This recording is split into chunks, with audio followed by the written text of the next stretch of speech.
এই যে আপনি একটা মানুষকে কটু কথা শোনালেন, খারাপ ব্যবহার করলেন, সে সারাদিন কিছু খায়নি, সারা রাত ঘুমোতে পারেনি, কষ্ট পাচ্ছে। আপনার ব্যবহারে, আচরণে বা কথায় একটা মানুষ কষ্ট পাচ্ছে। এসব করে আপনি ভাবছেন আপনি জিতে গেছেন, ইউ ফিল বেটার। আপনার কি মনে হয় আপনি ভালোবাসতে পারেন? জানেন ভালোবাসতে? বা ব্যক্তি মানুষ হিসাবে আদেও আপনি ভালো? I don't think so. কাউকে কষ্ট দিয়ে বা আঘাত দিয়ে আপনার ভেতরে যদি কোনো রিগ্রেশন না থাকে, আপনিও যদি কষ্ট না পান, তাহলে আপনি মানুষ হিসাবে খুবই নিম্নমানের একজন।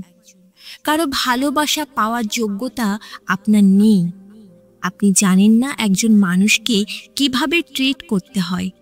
আপনার উচিত মানুষকে ভালোবাসতে শেখা, একটা সুন্দর হৃদয়ের চর্চা করা। একটা সহানুভূতিশীল হৃদয় নিশ্চয়ই কারো দুর্বলতা নয়।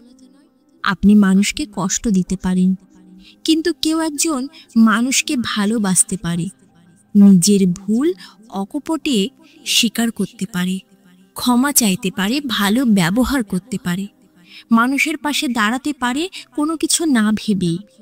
তার সাথে সবচেয়ে বেশি অন্যায় করা মানুষটার জন্য সে ভালো চাইতে পারে। এগুলো তার সবচেয়ে সুন্দরতম যোগ্যতা। These are not weakness. These are the most powerful and beautiful strength a human being can ever have.